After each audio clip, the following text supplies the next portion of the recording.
मानव एक सामाजिक प्राणी है और मानव अपने व्यक्तित्व का विकास समाज में रहकर ही करता है।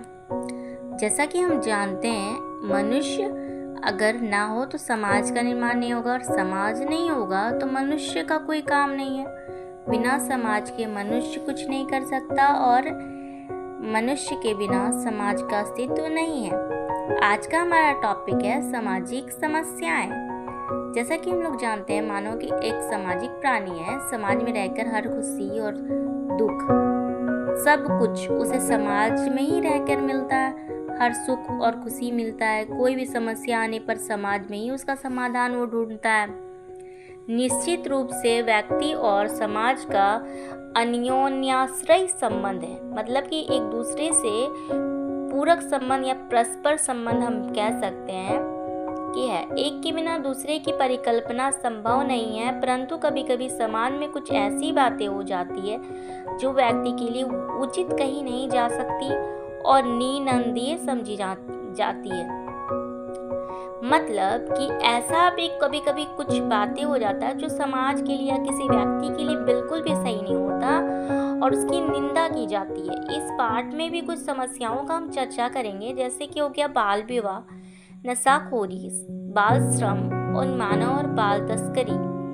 ये कुछ सामाजिक समस्याएं हैं जो हम लोगों ने अपने लाइफ में, हम अपने आसपास के जीवन में देखा ही होगा कि किस प्रकार छोटे बच्चे हैं उनका विवाह करवा दिया जाता है। तो वो भी एक सामाजिक समस्या है। छोटे छोटे बच्चे नशा कर रहे हैं, वो भी सामाजिक समस्या है। छोटे बच्चे नशा करने के बाद उनका भविष्य खराब हो जा रहा है। छोटे छोटे बालकों से हम लोग मजदूरी करवा रहे हैं, ग्लास फैक्ट्रीज वगैरह में, माचिस की फैक्ट्रीज या अगरबत्ती बनाने या कोई भी खतरनाक जो भी काम है वो सारा भी बच्चे आजकल कर रहे हैं। तो ये भी गलत बात है। बाल तस्करी हो रही है छोटे छोटे बच्चे को कि चलो शहर में तुम्हारा, जैसे कि कोई भी गरीब परिवार है तो वहाँ पे लड़कियां अगर होती है तो वो अपनी फैमिली का, घर का पालन पोषण करने के लिए या फिर पैसे कमाने के लिए दूसरे घर में नौकरानी के तौर पे चली जाती है और बाद में वो गायब भी हो जाती है।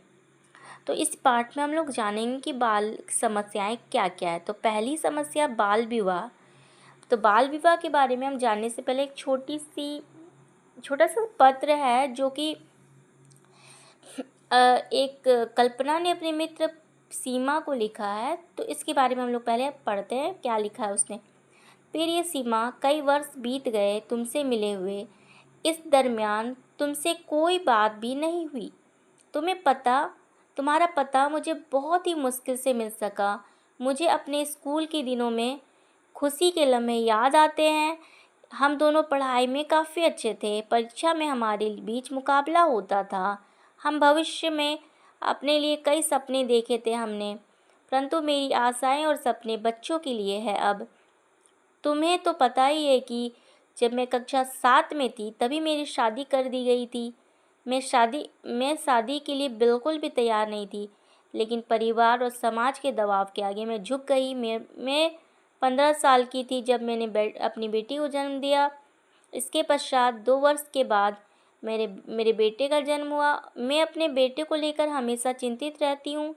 हम चारों के लिए खाना जुटा पाना ही मुश्किल का काम है। मेरे पति शहर में रिक्शा चलाते हैं। तुम समझ सकती हो कि कोई रिक्शा चालक कितना ही कमाता होगा। समस्या तब और भी बढ़ जाती है जब कोई अस्वस्थ हो जाता है। मेरा बेटा जन्म से ही मानसिक रूप से कमज़ोर है। रुपए के अभाव में उसका समुचित इलाज करवा नहीं पा रही है।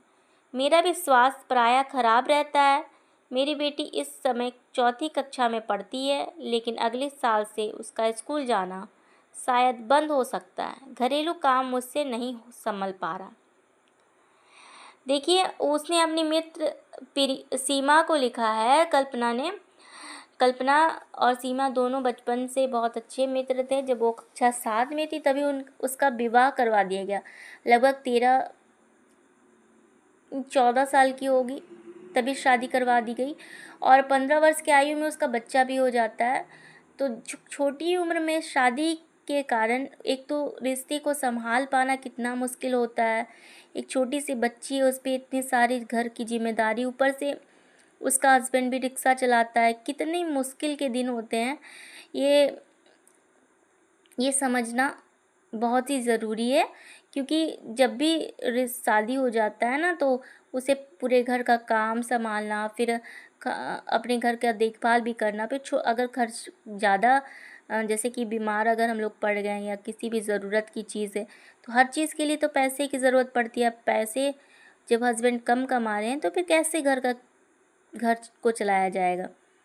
तो कितना मुश्किल हो गया। अगर वो पढ़ाई कर ली होती और अपने पैर पे खड़ी हो जाती तो आज तो ये मुश्किल का सामना ना करना पड़ता उसे। लेकिन बाल विवाह के कारण उसकी लाइफ कितनी मुश्किल में गुजर रही है, इसका अंदेशा हमें उसके पत्र के माध्यम से पता चल रहा है कि वो कितना मुश्किल का दिन गुजार रही है। उसके पत्र के जवाब हेतु जो पत्र लिखा गया, सीमा ने अपनी मित्र कल्पना को लिखा है, उसे भी हम लोग पढ़ते हैं इसके बाद कि उसने क्या लिखा है। जैसा कि हम लोग देख रहे हैं पत्र का जवाब।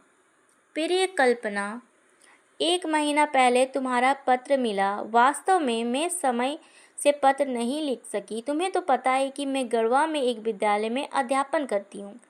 मेरे पति भी बैंक में अधिकारी है। मेरी 6 माह की बेटी है, वह मम्मी पापा की लाडली है। हम उसे अच्छी शिक्षा देना चाहते हैं। हम दोनों की आमदनी इतनी है कि अच्छे संस्थान में पढ़ाने में हमें कोई दिक्कत नहीं आएगी। हम उसकी छोटी बड़ी आवश्यकताओं का ख्याल भी अभी से रखते हैं।